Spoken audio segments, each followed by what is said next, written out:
Sa isang kisap mata, puso ko ay nahalina. Sa bugso ng damdamin ko, tayong dalawa ay iisa. At sa pagpatak ng oras, ligayang hangad, sa'yo'y dinanas. Pusong nagmamahal, sa'yo lang nararapat.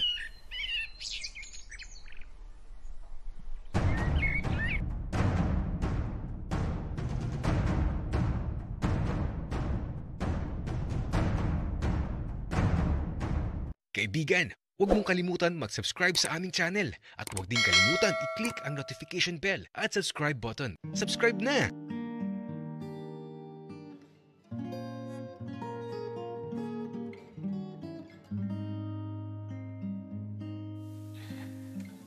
Gabi na, nung makauwi kami ni Brandon sa bahay nila. At sa sandaling to, ipaghahandaan na kami ni Manang ng hapunan namin. Brandon, nakakahiya kay Manang. Dapat ikaw na lang nagluto ng hapunan natin.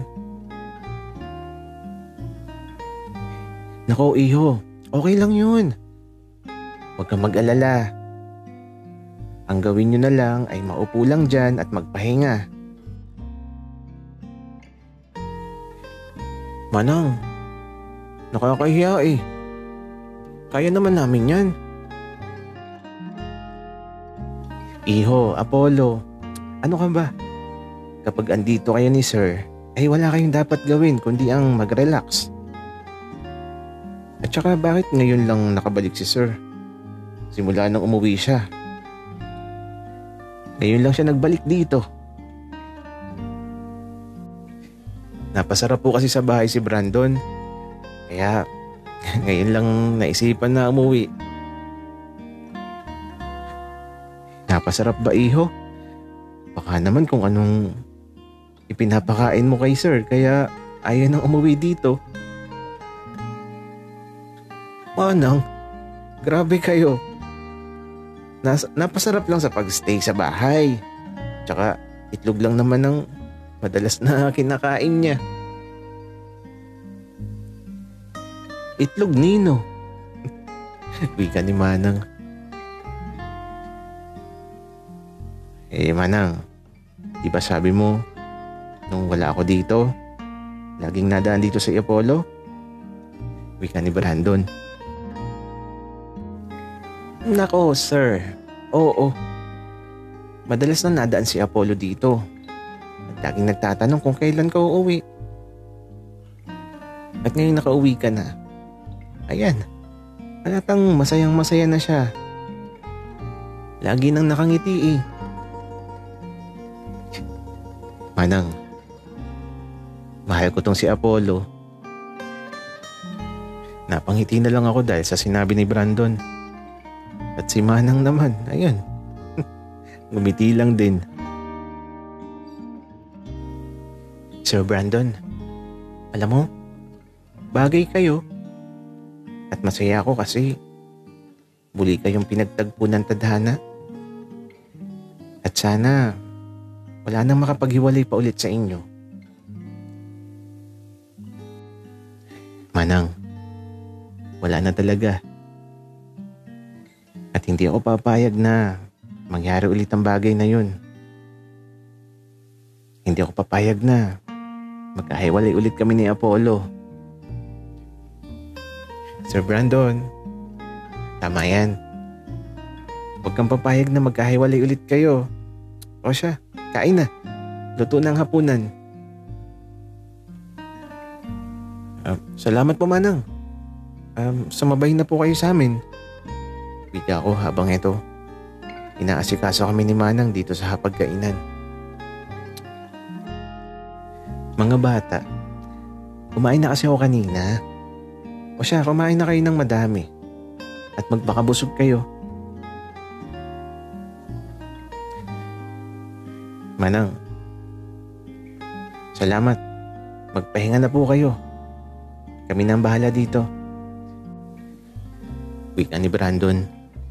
Kaya ito, iniwan na kami ni Manang. habang kumakain kami. Parang mag-asawa lang talaga kami ni Brandon.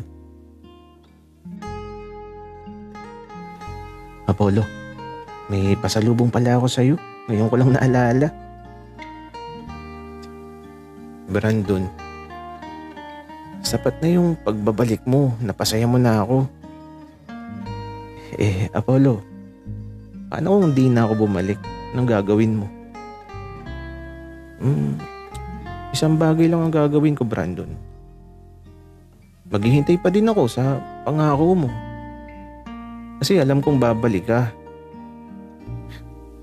Alam kong darating ang araw na yun. Kasi, Brandon, kapag nangako tayo sa isang tao, habang buhay na yun, mananatili sa puso at isip natin. Lalo na kung mahalaga sa'yo yung taong kasama mo sa pangakong binitiwan mo. Kaya kahit lumipas man ng maraming panahon, kahit matanda na ako, maghihintay pa din ako, Brandon. Kasi mahalaga ka sa buhay ko. At maghihintay ang puso ko sa pangakong sinumpaan mo. Apollo, nakatadhana talaga tayo, no? Mahal kita, mahal mo ko, at mahalaga ka sa buhay ko. Brandon, kahit anong mangyari, nandito lang ako sa puso mo. Kaya lagi kitang pipiliin kahit anong mangyari. Ikaw lang at ako. Sa gabing payapa ang bawat sandali. Pusong nagmamahal. Napupuno ng ngiti. At sa bawat pagpatak ng oras sa sandaling lumilipas, mga alaalang kailanman ay di kukupas. Matapos makapaghapunan, nandito lang kami sa labas ng bahay. Nakaupo sa hagdanan habang pinagmamasdan ang bilog na buwan. Apollo, ang ganda ng buwan, ang liwanag, tapos bilog na bilog. Oo nga, Brandon, napakaganda. Mamaya ay makikita mo na si Kiray. Lumilipad na yun. Gumagala-gala na. Gagi ka talaga, Apollo. Buti hindi nagagalit si Kiray sa mga biro mo. Brandon, sanay na yun. Alam naman niyang biro lang yun pero alam mo, sana makahanap na siya ng taong mamahalin siya ng buong buo. Apollo, may tamang panahon sa pagmamahal. Kagaya natin, may tamang tadhana. At siguradong darating din ng tamang tadhana ni Kiray. Oo nga. Sana dumating na yung tamang tao para kay Kiray. Pero Brandon, ikaw ba? Naalala mo pa ba nung una tayong magkakilala? Oo naman, Apollo. Makakalimutan ko ba yun? Binigyan pa nga kita ng lollipop nun eh. Bakit mo naitanong? Wala lang, Brandon. Nakakamiss lang balikan yung unang sandali nung magkakilala tayo. Pero parang kailan lang nangyari yung lahat. Napakabilis talaga ng paglipas ng panahon. Tama ka, Apollo. Napakabilis lumipas ng panahon. Kaya wala tayong dapat sayangin na oras. Kaya kung may mga bagay na gusto tayong gawin, gawin na natin.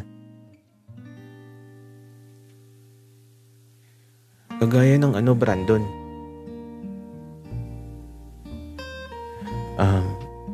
Apollo, gusto mo ba ng lollipop?